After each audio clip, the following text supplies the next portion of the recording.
भविष्य के लिए शासक बनकर इस राष्ट्र का निर्माण करेंगे। हम सब वही युवा है जो आने वाले भारत के भविष्य के लिए डॉक्टर, इंजीनियर, नेता, अभिनेता, अफसर, खिलाड़ी बनकर इस राष्ट्र का निर्माण करेंगे। जी हाँ, हम सब वही युवा हैं। परम सम्माननीय प्रधानाचार्य महोदय, शिक्षक और यहाँ प्रस्तुत सभी व्यक्ति, मैं राधा गौरव कक्षा 7वीं से आप सभी के समक्ष अपने कुछ विचार 15 अगस्त के अमृत महोत्सव के दिन साझा करना चाहूंगी। कुछ लोग पूछते हैं कि हिंदुस्तान है क्या, आखिर हिंदुस्तान है क्या? तो उन्हें उत्तर दीजिए कि नौजवानों के दिल में जलती है आग हिंदुस्तान है, नौजवानों के दिल में जलती है आग हिंदुस्तान है, शत्रु के वक्षस्थल पर करता ये नाद हिंदुस्तान है, ये नाद हिंदुस्तान है। हम वो हैं जिसने अपने सांस्कृतिक इतिहासों के पन्नों में विज्ञान श्लोकों में और दोहों में छुपा कर रखा है, जैसे कि जुग सहस्त्र जो जन पर भानु लीली होता है मधुर पर जानू। यह एक हनुमान चालीसा का दोहा है जिसमें हमारे पृथ्वी से सूर्य की दूरी बताई गई है। ऐसे ही कई सारे रोमांचक चीजें हैं।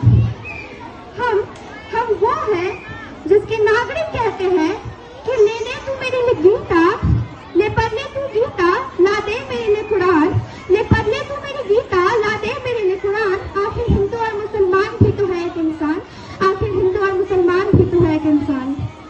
यह वो भारत है जो कहता है कि उत्तरम यत् समुद्रश्यम हिमालय सर्व दक्षिणम भारतम नामम भारती यत्र संतति, अर्थात उत्तर में हिमालय है, दक्षिण में समुद्र। यह भारत और इसके भारतवासी।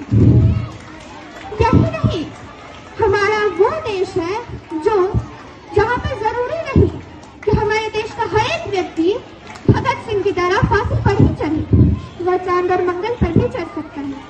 और यह भी जरूरी नहीं कि हमारे देश की हर एक बेटी रानी लक्ष्मीबाई की तरह घोड़े पर लगाम लेकर ही दौड़े, वह हिमा दास की तरह ट्रैक पर मेडल लेकर भी दौड़ सकती है। मान्यवर, हमारे देश का 65% हिस्सा युवाओं का है। मेरे विचारों में यह युवा आपदा को अवसर में परिवर्तित करने का साहस रखते हैं। माना कि हमारे बड़े बुजुर्गों के पास अनुभव है, तजुर्बा है, तो हम बता देना चाहेंगे कि हम नौजवानों के पास भी नया जोश, नई उमंग, नए तरंगे, नया साहस है। हर सिक्के के दो पहलू होते हैं, हमारे भारत के भी दो पहलू हैं। ये थी भारत की विशेषताएं। अब मैं बताना चाहूंगी कि जो भारत पहले सोने की चिड़िया कहलाता था, जो भारत पहले सर्वश्रेष्ठ कहलाता था, जिसके पास विश्व गुरु का खिताब था, उसी के नागरिक आज कहते हैं कि जब तक हमारा देश